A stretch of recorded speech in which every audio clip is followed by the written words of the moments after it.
So far in this series, we have looked at how the bony structures that make up the torso should be oriented relative to each other. Today, we will answer the question of how we want our torso to be oriented over our legs. Should the weight of the torso be forward of the legs, directly over the legs, or behind the legs? It might seem natural to say that we would want our torso to be directly over our legs. You may have heard of the idea that we want to stack our bones to be optimally balanced. Perhaps that would be true if bones and muscles were the only things to consider when it comes to posture. But we cannot leave out our fascia, which are massively important to any real understanding of posture.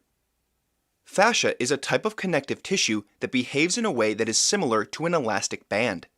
Fascia can be as strong as steel, and its usefulness in making the body stable cannot be overlooked. For fascia to function the way it's supposed to, it must be stretched to be taut and cannot be made slack and limp. But fascia can't be controlled or moved like muscle. The only way to change the condition of your fascia is to change the position of the bones that the fascia are connected to. If you want to make your fascia taut, you have to orient the bony structures in your body in a way that pulls your fascia into its full length. Good posture could be defined as the posture which stretches all the fascia of the body. A good way to understand fascia is to look at a tensegrity model. These models can appear to defy physics. They seem like they should be out of balance, but they aren't because they use the tensile strength of cables, wires, or tendons, as they're sometimes called, to create stability. The fascia in our body are like these cables, and they can keep seemingly out of balance things upright, but only when they're tense. If you make even one cable in a tensegrity model slack or limp, it will crumble. The same is true for people. To understand how we want to orient our torso in relation to our legs, we have to understand what major fascia connect the torso to the legs. While the psoas fascia, the fascia that sheathes your psoas muscles, and the thoracolumbar fascia are both relevant, the most important for today is the iliotibial tract, or IT band. The IT band connects at the front of the top of the pelvis, at a point we have previously called the iliac. It travels down the side of the leg and connects at the side of the knee. The first question we can ask is what movement would shorten this fascia? If the iliac were to go forward and down, the iliac and the side of the knee would be moved closer together, shortening the distance that the IT band covers. This would make the IT band slack, and so we certainly don't want to make a habit of moving our iliacs forward and down. Unfortunately, that is exactly what we see in most people. We saw in the first episode of this series that people tend to rotate their entire pelvis so that the front end goes forward and down. But it's not just the pelvis that moves too far forward. The torso also comes forward. Having all that weight coming forward leads to a lot of problems for people in their knees and ankles. It also makes lengthening the IT band impossible. To lengthen the IT band, we will need to pull the iliac back and up away from the side of the knee. That will require a rotation of the pelvis, but it will also require us to bring our mid-torso backwards in space, because having all that weight so far forward will tend to keep the pelvis tilted forward. However, if we were to bring the weight of the torso backwards so that it pressed down on the back of the pelvis, that would actually tend to help us prevent our pelvis from rotating forward.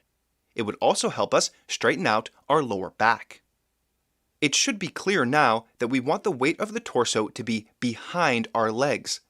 I'm not sure it's even possible to have the weight of your torso directly over your legs, as once you've moved the torso forward at all, it will throw you out of balance, and you will end up with your torso forward of your legs.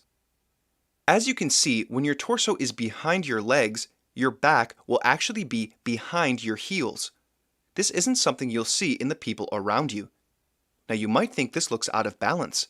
It's certainly not an example of stacking your bones. But that is because we are using the tensile strength of our fascia to support us. This is really what achieving poise is all about. If we think of the IT band as a strong elastic here at the front of the leg, we can see how if the weight of the torso is back, it will keep the back of the pelvis down and the front of the pelvis up. that will pull on the elastic and make it taut. That strong elastic provides the counterbalance to our torso essentially for free. We are not efforting with our muscles to stay in this position. The tensile strength of the IT band is what's making us stable, just like in a tensegrity model. On the other hand, if our torso comes forward and our pelvis tips forward and down, we are getting no support at the front of the leg.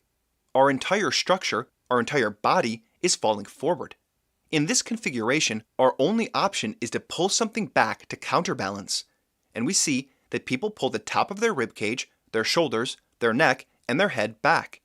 Most will also pull their sit bones back. Then you're left with a bent and shortened torso, and your only hope for stability is in overusing certain muscles and doubling down on bending and shortening. The key to achieving poise is using the tensile strength that is in your fascia. Unfortunately, most people leave that support locked away in limp fascia, and they don't understand how to make the movements that would unlock that potential and bring them into a stable equilibrium. When we say we want the torso to be behind the legs, that means we want our upper sternum, lower sternum, eighth ribs, and iliacs to all be on the same plane as a point we will call the instep. The instep is on the talus bone right at the front of the ankle. It's clear to see that most people do not have their torso in line with this point. Virtually everyone is leaning forward and putting their weight onto the front of their feet. People are essentially sagging forward because their fascia is limp. They are a tensegrity model with slack cables.